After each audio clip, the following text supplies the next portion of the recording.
ఇక new year సందర్భంగా హైదరాబాద్ లో ట్రాఫిక్ పోలీసులు ఆంక్షలు విధించారు.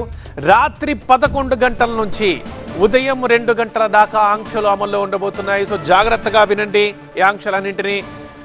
దీనిలో భాగంగా నెక్లెస్ రోడ్, ఎన్టీఆర్ మార్గులో వాహనాల రాకపోకలు నిలిపివేస్తారు. ట్యాంక్ బండ్ పైన వాహనాలకు పూర్తిగా అనుమతి నిరాకరించారు.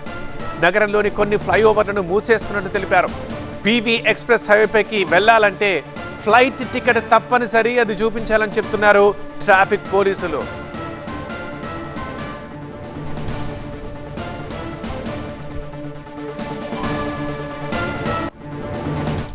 ప్రిన్సిపల్ కరెస్పాండెంట్ జ్యోతి లైవ్ లో సిద్ధంగా ఉన్నారు, మాట్లాడదాం. జ్యోతి, ఏంటి పోలీసులు ఏం చెప్తున్నారు?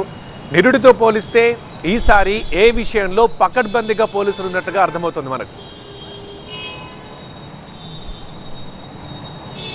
రైట్ పృథ్వీ, నూతన సంవత్సరానికి గ్రాండ్గా వెల్కమ్ చెప్పేందుకు నగరవాసులంతా కూడా సిద్ధమయ్యారని చెప్పుకోవచ్చు. అయితే పోలీసులు మాత్రం ప్రత్యేకమైనటువంటి నిఘా ఉంచారు. అందులో భాగంగా డ్రంక్ అండ్ డ్రైవ్తో పాటు డ్రగ్స్, మాదక ద్రవ్యాలు ఎక్కడ లభించినా, ఎవరు వాడినట్టు తెలిసినా కూడా వాళ్ళ మీద ఖచ్చితంగా చట్టపరమైనటువంటి చర్యలు తీసుకుంటామని చెప్తూ ఉన్నారు. మరొక వైపు ఏదైతే డ్రంక్ అండ్ డ్రైవ్కి సంబంధించి కూడా చాలా సీరియస్గా తీసుకోవడం జరిగింది ఈ యొక్క కమిషనరేట్ పరిధిలలో కూడా. ఎందుకంటే ఇప్పటికే ముమ్మరమైనటువంటి తనిఖీలు చేశారు. స్పెషల్ డ్రైవ్స్ని కూడా గత వారం నుంచి మనం చూసుకుంటూనే వచ్చాము. అంతేకాకుండా ఈ రోజు మాత్రం దాదాపు 7 గంటల ప్రాంతం నుంచి కూడా ఈ యొక్క తనిఖీలు స్టార్ట్ అయ్యేటటువంటి అవకాశం కనిపిస్తుంది. అటు పబ్స్ కావచ్చు, ఫామ్ హౌస్లు కావచ్చు, కన్వెన్షన్ సెంటర్స్ కావచ్చు, ఏవైనా సరే రూల్స్ అతిక్రమించి మాత్రం చేస్తే వాళ్ళ మీద కేసులు నమోదు చేస్తాము అని చెప్పేసి చెప్తున్నటువంటి పరిస్థితి. మరొక వైపు ఏదైతే ఈ యొక్క ఫ్లైఓవర్స్ ఉంటాయో ఆ ఫ్లైఓవర్స్లో ప్రధానంగా బేగంపేట, అంతేకాకుండా పంజాగుట్ట, ఈ రెండు మినహాయించి ఇంకా మిగతా హైదరాబాద్ కమిషనరేట్ పరిధిలో ఉన్నటువంటి కొన్ని ఫ్లైఓవర్స్ని క్లోజ్ చేయడం జరిగింది. అట్ ది సేమ్ టైం ఏవైతే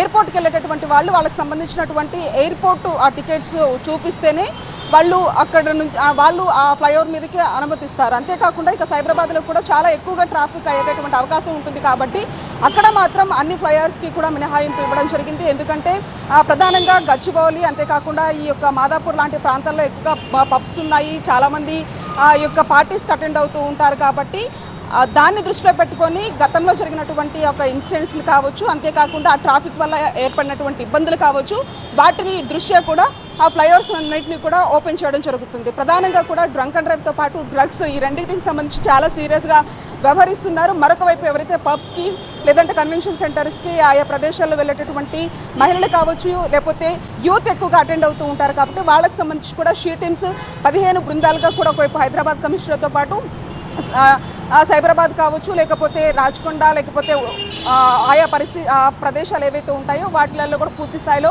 షీ టీమ్స్ భద్రత పట్ల కూడా కొంత సీరియస్గానే వ్యవహరిస్తుందని చెప్పుకోవచ్చు. ఎవరైనా క్యాబ్స్కి సంబంధించి క్యాన్సిలేషన్ చేసినా కూడా వాళ్ళ మీద కఠిన చర్యలు తీసుకుంటామంటూ కూడా చెప్తున్నారు. ఏదేమైనప్పటికీ కూడా కేసుల బారిన పడకుండా ఈ న్యూ ఇయర్ని గ్రాండ్గా వెల్కమ్ చెప్పండి కూడా పోలీసులు విజ్ఞప్తి చేస్తున్నటువంటి పరిస్థితి. ఎక్కడికక్కడ కూడా కఠినమైనటువంటి ఆంక్షలు మాత్రం పోలీసులు విధించారు.